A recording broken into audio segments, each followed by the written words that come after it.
Mae Mia, sy'n 16 oed, yn aelod o Harriers Caerfyrddin.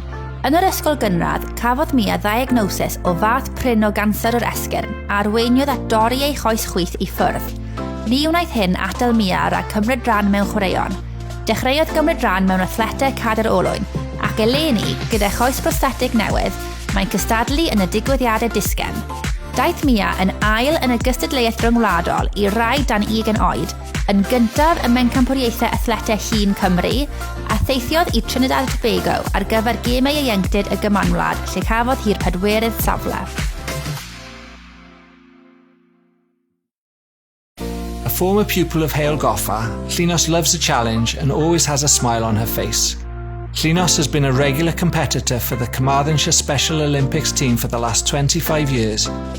In June this year, she was chosen to represent GB at the Special Olympic World Games in Berlin, where she won 2 silver medals in the singles and doubles competition, and was also given the honour to represent the GB team at the closing ceremony.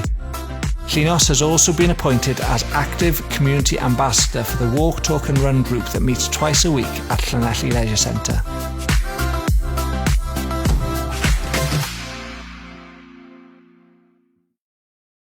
Mae Jimmy yn fachgen 16 oed o Drefach, ac gweithaf ei anabledd, mae'n ymarfer gyda'r prif ffrwd judo yng Nglwb Judo San Siroquai, deir gwaith yr wythnos.